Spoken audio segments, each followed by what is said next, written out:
Hi, friend. I'm Allie, And I'm Kayla, and this is Unofficial unofficial HR. HR.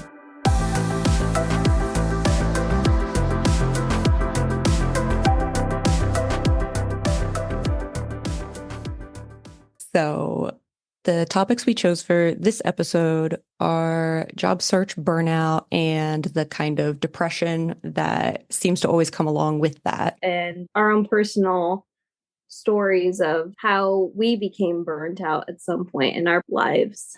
And dealing with that and just all the fun things. Just, being cautious of your mental health. I feel like that's something that a lot of people, especially now, are being more aware of, which is fantastic. But for us, I think the reason why we want to discuss this is because people talk about burnout and it looks so different for so many different people.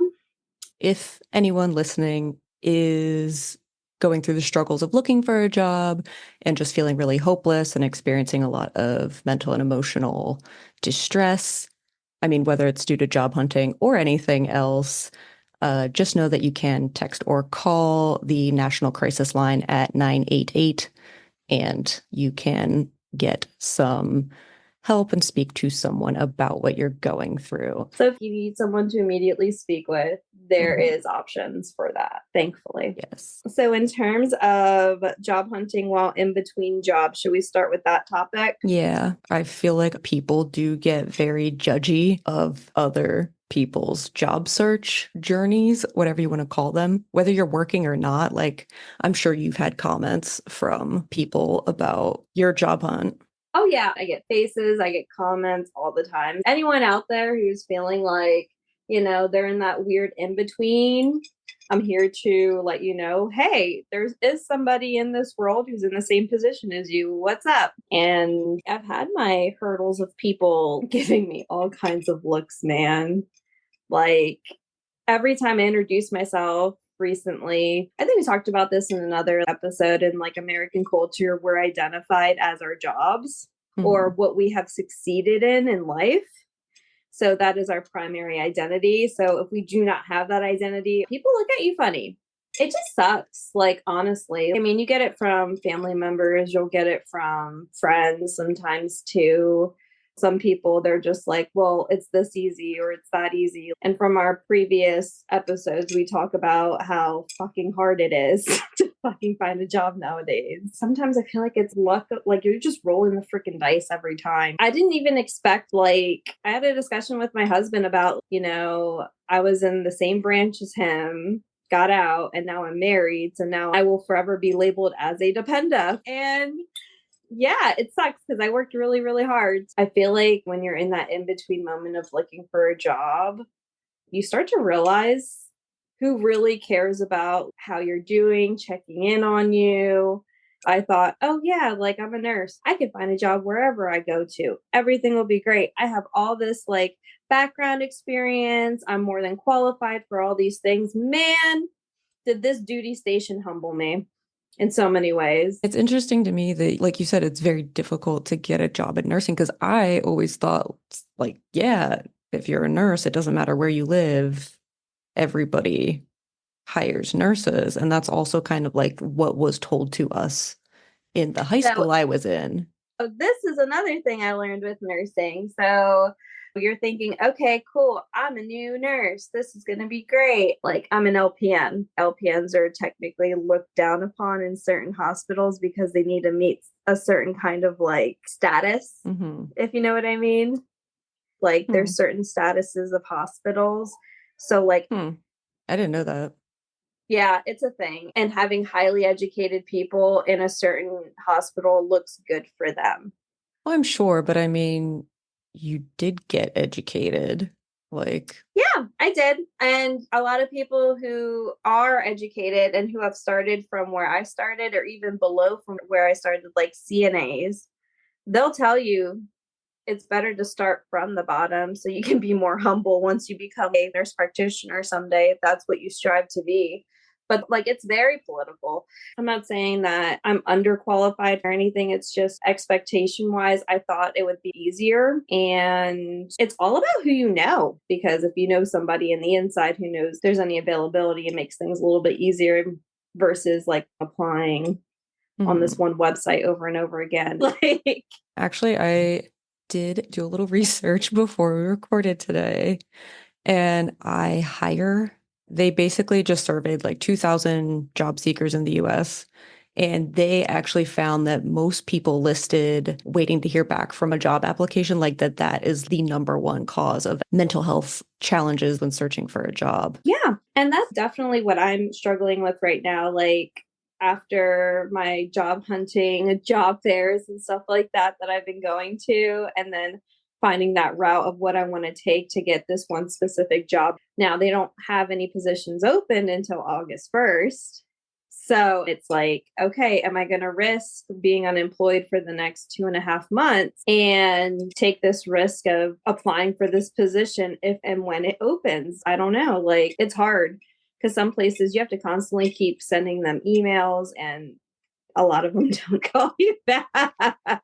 I know. And it's like if people are the most stressed out about when am I going to hear back? Do I hear back? Whatever. And then companies are just ghosting their applicants and not sending even just like an automated email, like, sorry, we're moving on with other applications. You didn't get the job, whatever. Like, yeah, being rejected doesn't feel good, but I would rather know one way or the other. Yeah, so you can move forward. Yeah. And that's kind of where I'm at. I mean, at least I have other resources to put myself in a position where, all right, if this job thing's not going to work out, I can always just go back to college. And I'm very fortunate for that. Like, I feel for the people that are just pending.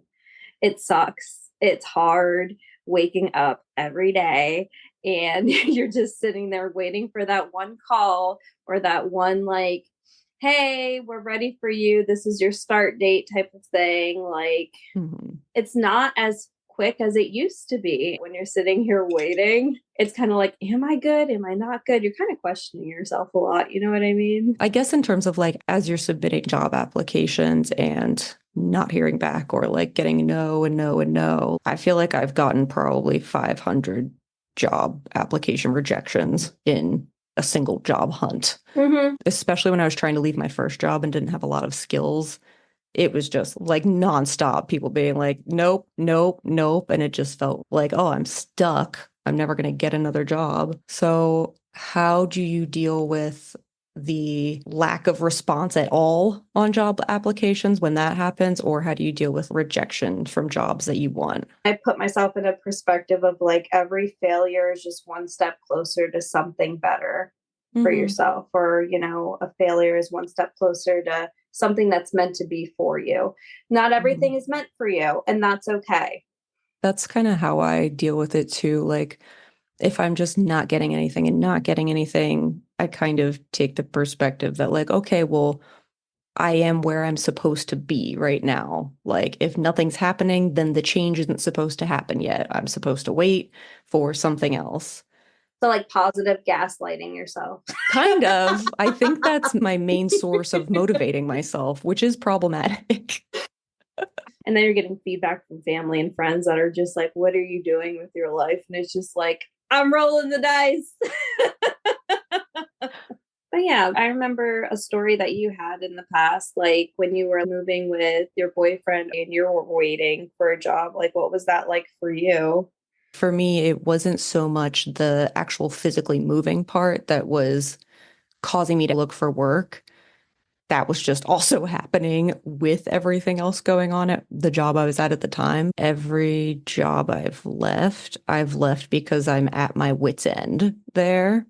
But working in a job that is driving you nuts, like you're not being treated well, and you're also still like, for me at least, I'm trying to like keep up appearances enough until I have that signed contract to go somewhere else to then put in my notice and be like, okay, I'm out of here, because until that happens, I just don't trust that I'm not going to get fired or something if I do start kind of pushing back on things more. And like, I think it's so great that your husband is willing to like support you finding a better job that's going to treat you better.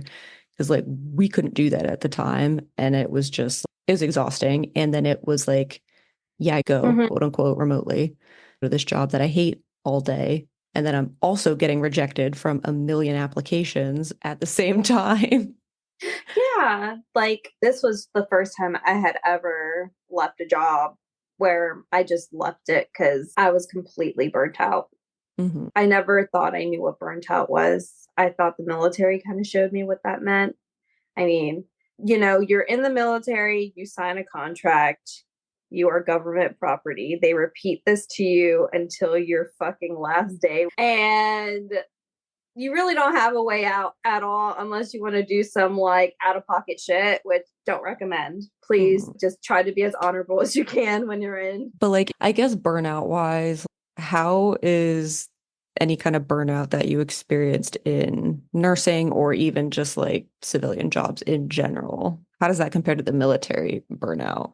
I thought the military burnout would have been very physical, but like everything you're discussing sounds really mental. I think it's all mental, to be honest, but that's my personal perspective.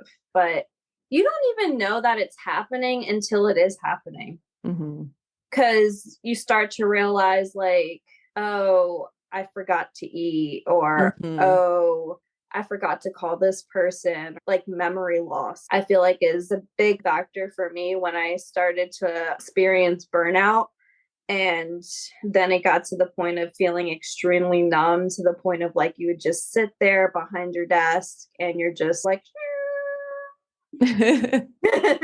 like that ringing sound, like that tinnitus sound. Hmm. Yeah, I can relate to that. Do you think that's one of like the early signs for you, or do you think that's when you're already like, okay, I'm burnt out? No, that's when you're like deep in it. I'd say the earlier signs for me would probably be like losing memory of things and like, I think skipping meals for me is yeah, skipping probably the meals. earliest sign that like something isn't good.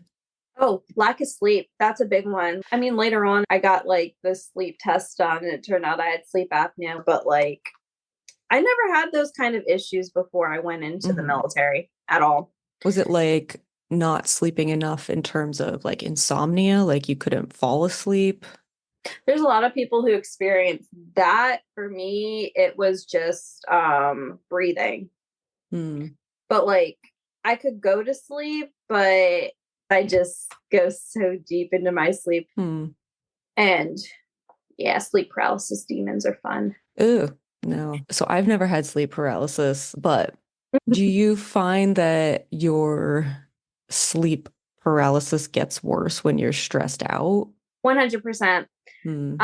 If you are not using your coping skills consistently, you will find yourself going back into those like anxiety driven kind of things, like lack of sleep, always on the go. I need to always be productive, shit like that. Like your level of production does not define you. Like even when I was working like my 8 to 5 job, I had no time for myself at Hmm. all.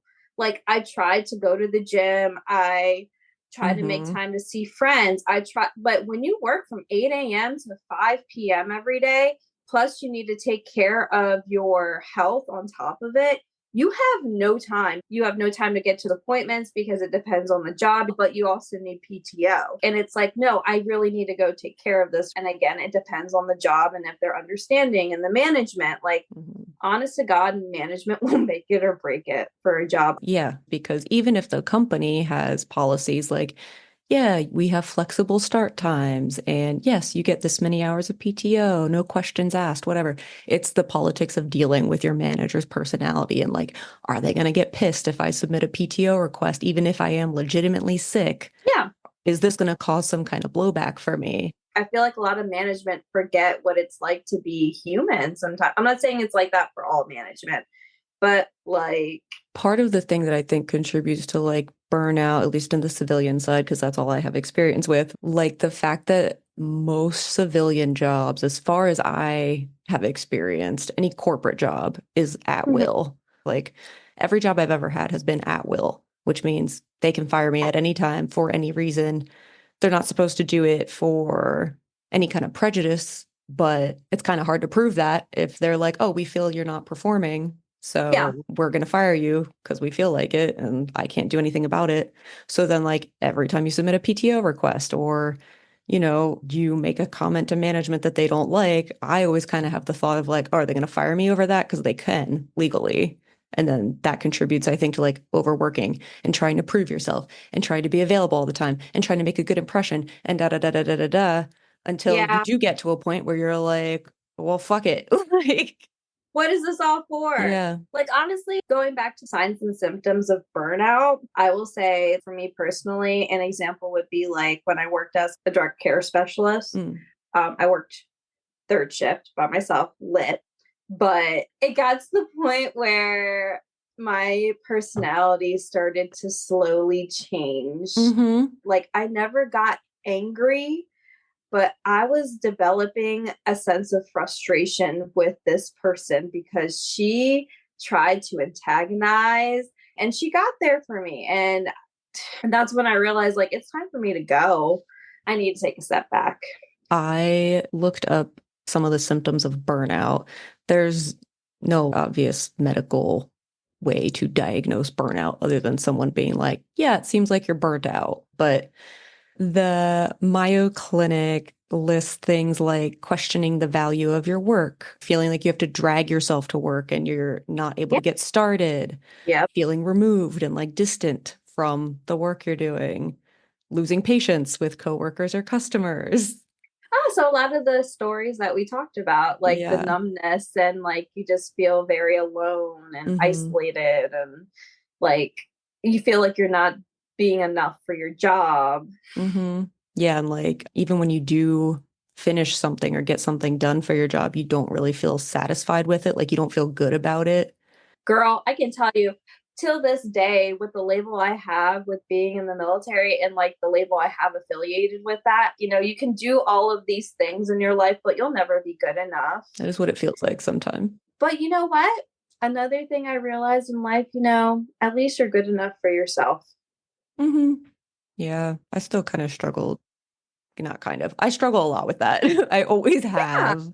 And like, I guess I've always sort of justified it to myself because I mean, yeah, okay, humans base their personalities on feedback from others. It's natural to care about what other people think. But I mean, I think some of us care a little too much, and I think I'm one of those people. But Oh. but it's okay. I'm working on it. I mean, it is hard. It's hard to develop that skill if you never really were taught it.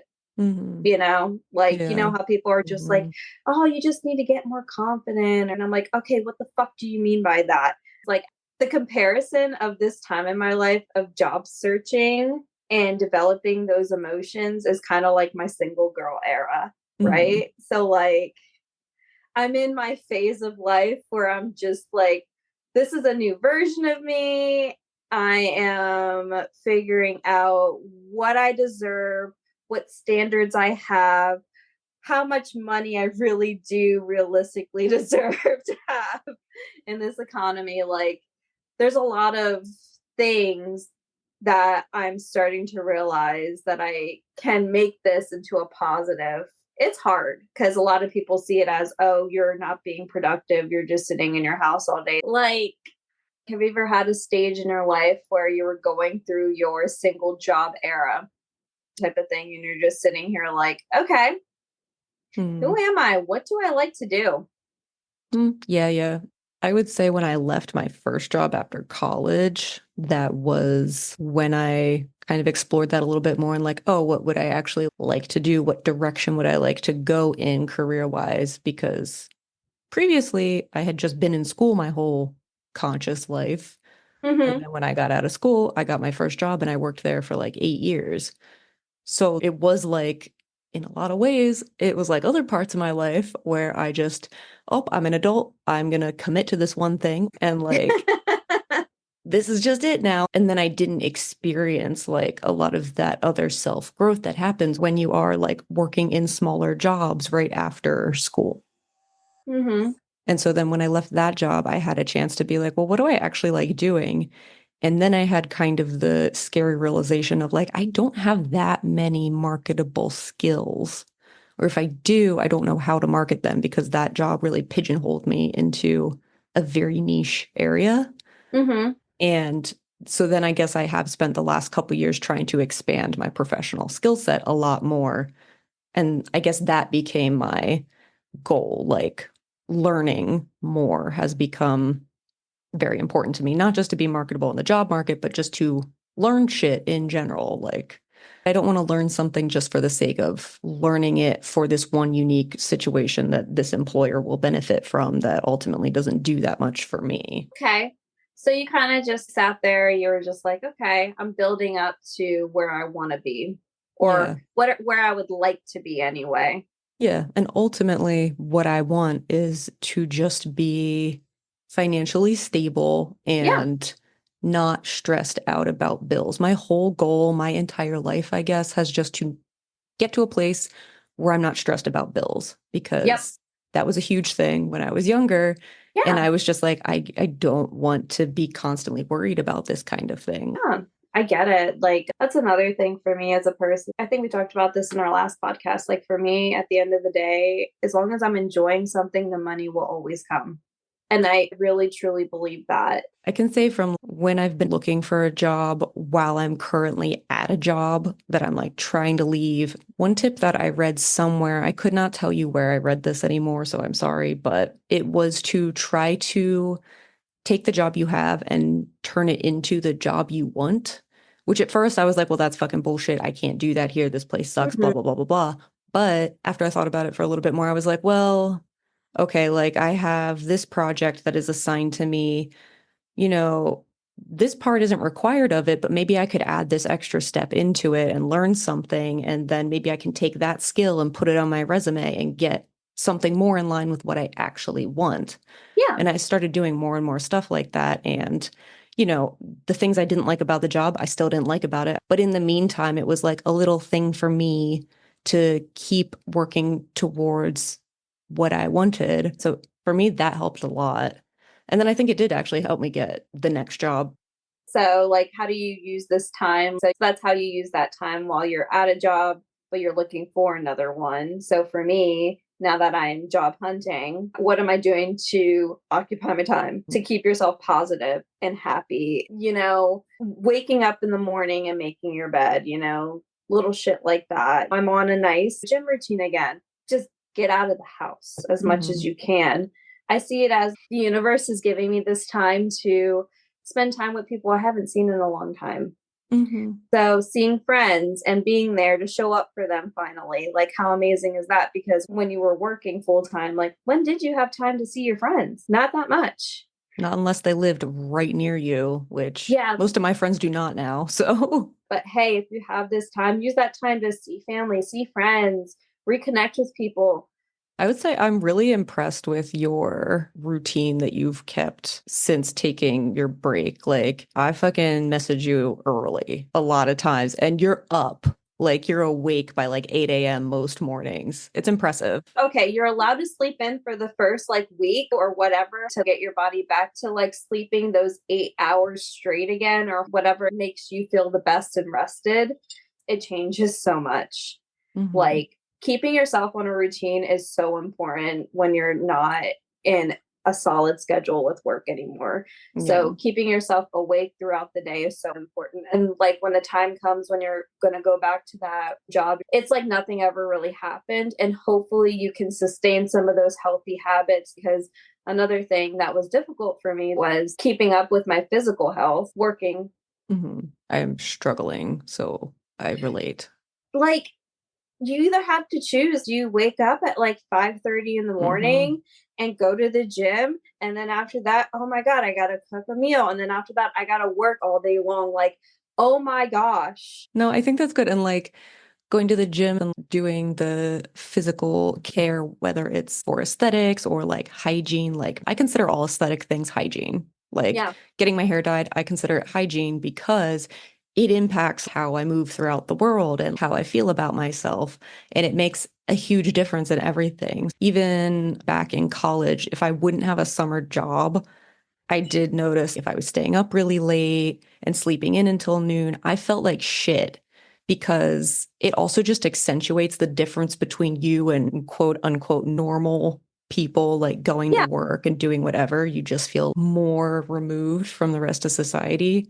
But you're out there doing your like hot girl walks at 8, 9 a.m. with Theo, and it's Yeah. like you have a really good routine and you've kept it throughout the last couple of months. I feel like some people would start out very ambitiously and be like, I have all this time now. I'm going to get sleep. I'm going to go to the gym. And a weekend, they're like binge drinking every night and, Yeah. sleeping all day.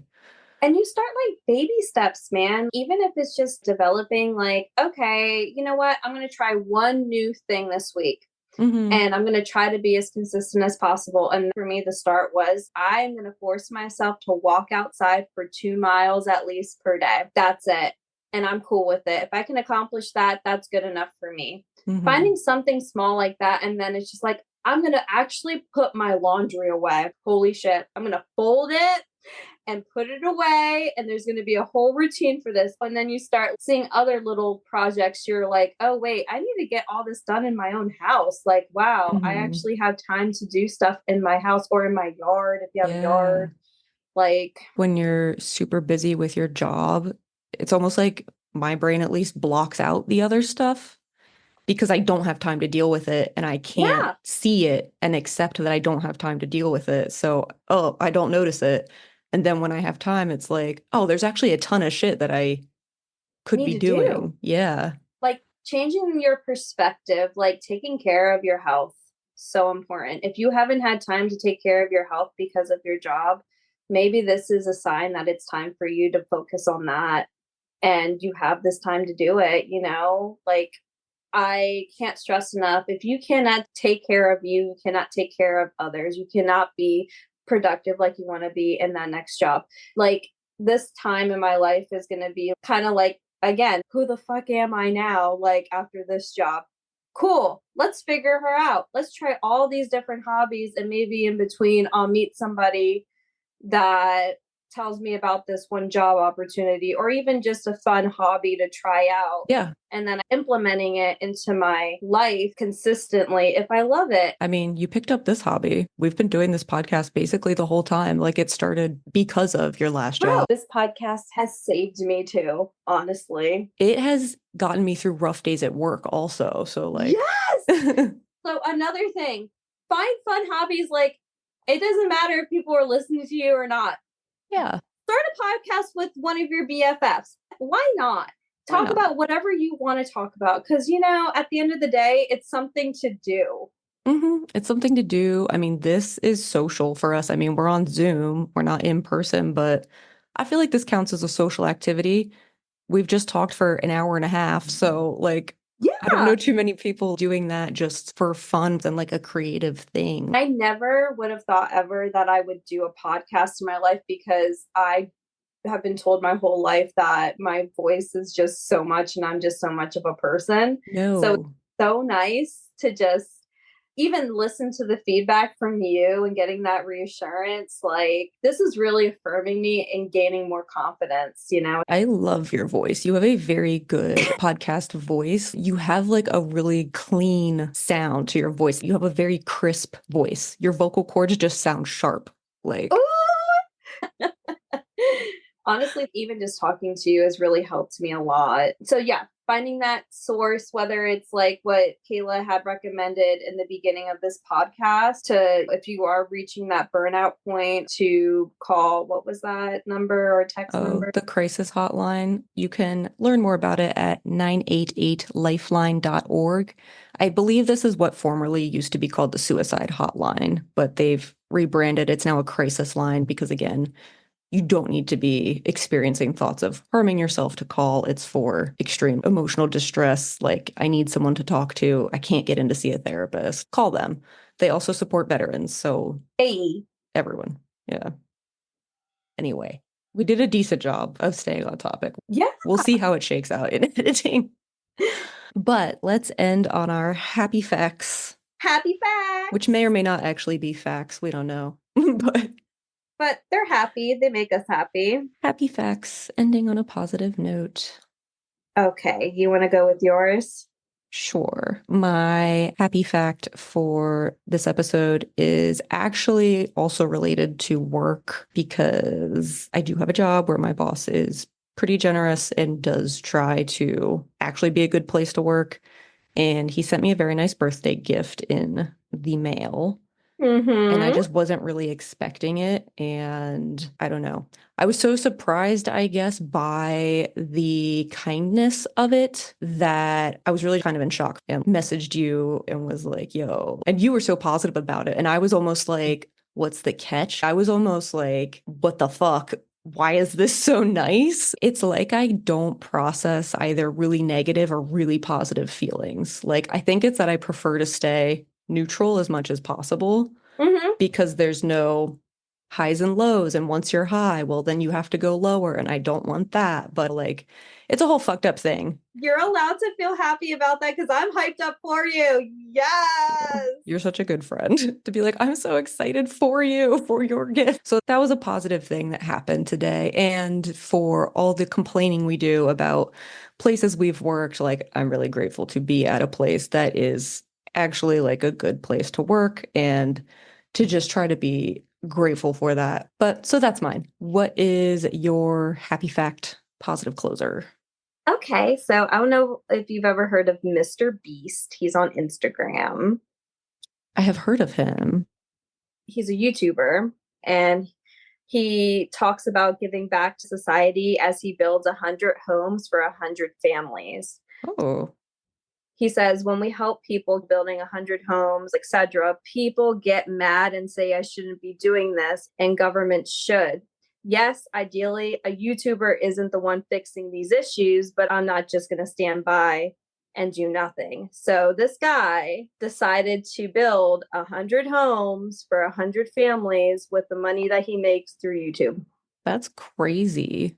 It gives me chills, honestly. That is a really good thing. I understand people are like, oh, this is for PR. And like, okay, yeah, maybe people will learn about him through that, but like he's still helping 100 families, not even people, families. He's just like, I mean, from his statement in itself, he said ideally a YouTuber isn't the one fixing these Hmm. issues, but I'm not just going to stand by and do nothing. Like, how amazing is that? Because that's where I want to get for myself. Like, if I won the lottery from the last positive thing, I would make all those little dog shelters and help all of the veterans and get them a dog because my dog saved my life. Like, that's so freaking dope to me.